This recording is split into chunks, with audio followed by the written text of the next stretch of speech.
Hello दोस्तों। आज की कहानी बेहद रोमांटिक है, इसलिए प्लीज पूरी सुने।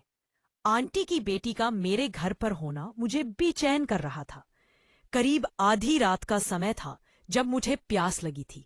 मैं पानी पीने के लिए रसोई में गया। जब मैं पानी पीकर वापस अपने कमरे में जा रहा था, तब मेरी नजर अचानक सोफे पर सोई हुई आंटी की बेटी पर पड़ी। रात की हल्की रोशनी में प्रिया की छवि कुछ और ही नजर आ रही थी। वह किसी अप्सरा जैसी लग रही थी। उसके लंबे बाल उसके गालों को छू रहे थे और वह सोते समय बार बार अपने बालों को साइड में करने की कोशिश कर रही थी। उसकी हर हरकत, उसकी सांसों की धीमी आवाज और उसके चेहरे की मासूमियत मुझे एक पल के लिए थामने को मजबूर कर रही थी। मैंने खुद को रोकने की कोशिश की, लेकिन प्रिया की खूबसूरती उस रात जैसे और भी ज्यादा बढ़ गई थी। उस रात बारिश की तेज आवाजें और बिजली की कड़क मेरे मन की बेचैनी को और भी ज्यादा बढ़ा रही थी। प्रिया सोफे पर लेटी हुई थी और मैं उसके चेहरे को उसकी मासूमियत और सुंदरता में खोया हुआ था। उसके चेहरे पर बिखरे बालों की लट उसे और भी ज्यादा आकर्षक बना रही थी। तब एक जोरदार बिजली चमकी और प्रिया ने घबराहट में मुझे कसकर गले लगा लिया। उसके इस अचानक स्पर्श ने मुझे अंतर तक हिलाकर रख दिया था। मैं आखिर क्या करता? मैं भी एक मर्द था। मैं अपने मन को काबू में ना रख सका। और फिर उस रात मैंने प्रिया को। स्वागत है आप सभी का हमारी एक और रोमांचक कहानी में। उम्मीद करती हूँ आपको यह कहानी बेहद पसंद आएगी। मेरा नाम रोहन है और मैं एक स्कूल में टीचर हूँ। मेरी शादी को 3 साल हो चुके हैं और मेरी पत्नी अनीता अब माँ बनने वाली है। अनीता दिखने में बेहद सुंदर है और मैं उसका बहुत ख्याल रखता हूँ। अब जब उसका 8वां महीना चल रहा है तो उसका और आने वाले बच्चे का स्वास्थ्य मेरी पहली प्राथमिकता है। हाल ही में मुझे ट्रांसफर मिल गया।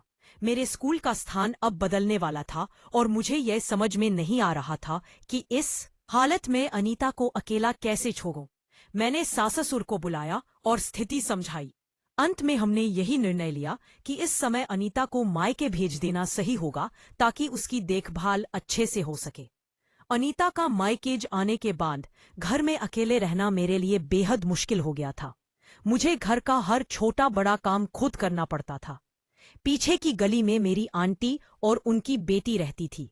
कुछ दिन पहले मेरे मामा का निधन हो गया था, इसलिए रिश्तेदारों का आना जाना लगा रहता था। एक दिन आंटी मुझसे मिलने आई और पूछा, रोहन तुम्हारी पत्नी कहाँ पर है? मैंने उन्हें सब कुछ बताया। बातचीत के दौरान मैंने आंटी से कहा कि मुझे घर के कामकाज के लिए किसी की मदद की जरूरत है। इस पर आंटी ने तुरंत कहा, रोहन तुम्हें नौकरानी रखने की कोई जरूरत नहीं है।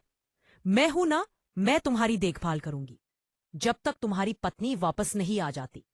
आंटी के प्रस्ताव को मैंने स्वीकार कर लिया क्योंकि उनकी मदद से मुझे बड़ी राहत मिल जाती। मैं सोच रहा था कि आंटी को इस काम के लिए कुछ पैसे दे दूंगा क्योंकि उन्होंने मेरे ऊपर बड़ा एहसान किया है। अगले ही दिन से आंटी मेरे घर आने लगी। वह मेरे खाने पीने और बाकी कामकाज का ध्यान रखने लगी। सब कुछ ठीक ठाक चल रहा था, लेकिन फिर अचानक एक दिन आंटी ने मुझसे कहा, रोहन मुझे कुछ दिनों के लिए अपनी सहेली के गांव जाना पड़ेगा। उसकी बेटी की शादी है। शायद मुझे कुछ दिन लग जाए, लेकिन तुम चिंता मत करना, मेरी बेटी तुम्हारी मदद के लिए आएगी। वह तुम्हारे लिए खाना बनाएगी और घर का ध्यान भी रखेगी। हालांकि मैं थोड़ा झिझक रहा था, लेकिन काम का दबाव इतना था कि मैंने उनकी बात मान ली। आंटी ने वादा किया कि उनकी बेटी मेरी हर जरूरत का ख्याल रखेगी। मैंने सोचा, चलो कोई तो है जो इस मुश्किल समय में मेरी मदद करेगा।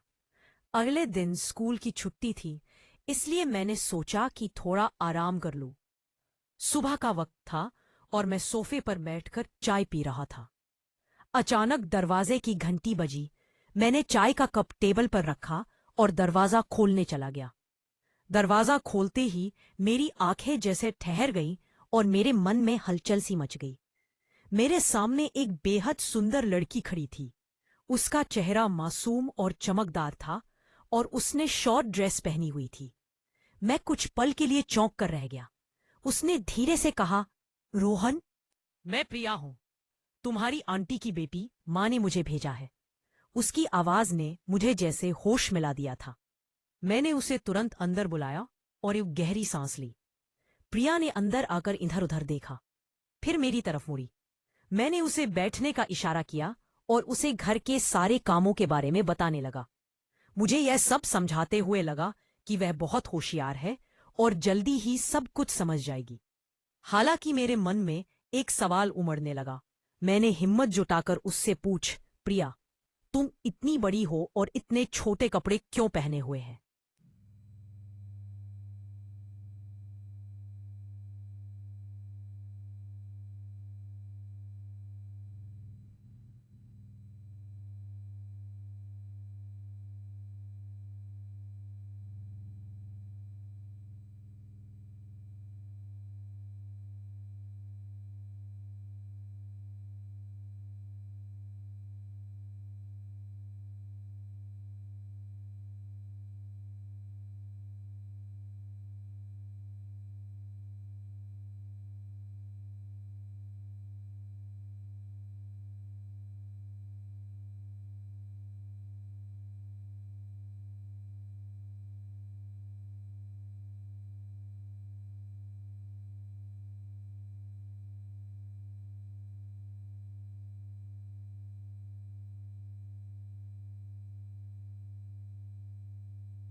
मेरा सवाल सुनकर वह थोड़ा चौंक गई, लेकिन मुस्कुराते हुए जवाब दिया, शहर में ऐसा ही पहना हुआ होता है। वैसे भी मैं घर पर ही रहती हूँ और कहीं बाहर नहीं जाती, लेकिन माँ ने कहा कि तुम्हारी मदद करनी है, इसीलिए यहाँ आ गई। उसके जवाब ने मुझे चुप करा दिया। मैं कुछ और नहीं कह सका। प्रिया ने काम संभाल लिया और लगन से घर की सफाई करने में लग गई। मैं उसे एकटक देख रहा था। वह बहुत ही सलीके से और पूरी लगन से घर का काम कर रही थी। प्रिया को काम करता हुआ देखकर मैं सोच में पड़ गया। इतनी सुंदर और जवान लड़की को इस तरह काम करने की क्या जरूरत थी? मेरे मन में आंटी के प्रति गुस्सा भी आया। मैंने सोचा, आंटी अपनी बेटी को इस तरह के कपड़े पहनने क्यों देती है और अब तक उसकी शादी क्यों नहीं की? थोड़ी देर बाद मैंने अपनी जिद्दा से भरे मन को शांत करने के लिए पूछ ही लिया, प्रिया, तुमने अभी तक शादी क्यों नहीं की? उसने थोड़ी देर के लिए चुप्पी साध ली, फिर हल्के से मुस्कुराते हुए बोली, रोहन, शादी के लिए पैसे चाहिए होते हैं। मम्मी अकेली है और सारे खर्चे उन्हीं पर है। ऐसे में शादी के बारे में सोचने का समय कहाँ है? उसके शब्दों में दर्द था जो मैंने साफ महसूस किया था। मैंने उसे समझाने की कोशिश की, लेकिन प्रिया, तुम इतनी सुंदर हो कि कोई भी लड़का तुमसे शादी करना चाहेगा। तुम्हारी शादी के लिए पैसा इतनी बड़ी बाधा नहीं होना चाहिए। उसने मेरी बात का जवाब नहीं दिया और बस चुपचाप काम में लग गई। इसके बाद प्रिया रोज मेरे घर आने लगी। वह हर काम इतनी सादगी और मेहनत से करती थी कि मैं धीरे धीरे उसकी तरफ खींचने लगा था। हालांकि कुछ समय बाद मुझे उसके व्यवहार में बदलाव महसूस होने लगा। एक दिन जब हम बातचीत कर रहे थे तो उसने मुझसे मेरी पत्नी के बारे में पूछना शुरू कर दिया। मैंने उसे बिना झिझक सब कुछ बता दिया। मेरी बात सुनकर प्रिया बहुत खुश हुई। उसके चेहरे पर एक अलग ही चमक थी, मानो उसे इस बात की खुशी हो कि अनीता कुछ महीने तक यहाँ नहीं आने वाली। उसके बाद से प्रिया का व्यवहार और भी अजीब लगने लगा। अब वह न केवल मेरे काम करती, बल्कि मेरे लिए रोज नए नए पकवान बनाने लगी थी। हर बार खाना इतना स्वादिष्ट होता कि मुझे लगता कि वह दिल से मेहनत कर रही है। हालांकि मैं यह सब कुछ उसका काम समझकर नजरअंदाज करता रहा। कुछ दिनों बाद मैंने महसूस किया कि प्रिया मेरी पसंद का ध्यान रखने लगी है। वह मेरी पसंद के कपड़े पहनती और मेरे इशारों को समझने की कोशिश करती। मैंने कई बार उससे कहा प्रिया, तुम्हें जितना कहा है बस उतना ही काम करो, लेकिन वह कभी नहीं सुनती। धीरे धीरे मुझे लगने लगा कि प्रिया मेरी पत्नी की तरह व्यवहार करने लगी है। वह मेरे सामने साड़ी पहनकर आने लगी, और सच कहूं तो साड़ी में वह किसी अप्सरा से कम नहीं लगती थी। उसकी सुंदरता ने मुझे आकर्षित करना शुरू कर दिया था, लेकिन मन के एक कोने में अनीता की यादें भी थीं, जो मुझे हमेशा सचेत करती। प्रिया ने अपने बालों में गुलाब लगाना शुरू कर दिया था। उसके बालों से गुलाब की खुशबू आती थी, जो पूरे घर को महका देती थी। जब भी वह मेरे करीब होती, उस खुशबू से मेरा मन भर जाता। प्रिया का ये बदला हुआ रूप मुझे उलझन में डालने लगा था। एक दिन मैंने प्रिया से आंटी के बारे में पूछा, प्रिया आंटी कब तक वापस आएंगी? उसने जवाब दिया, रोहन जिस शादी के लिए माँ गाँव गई है, वह शादी अभी तक हुई नहीं है। शायद उन्हें कुछ और दिन वहां रुकना पड़ेगा। उसका यह जवाब मुझे ठीक लगा, और मैंने कहा, ठीक है, जैसे भी है, माँ से कहो कि जल्दी लौटे। लेकिन उसके बाद प्रिया का व्यवहार और भी ज्यादा बदल गया।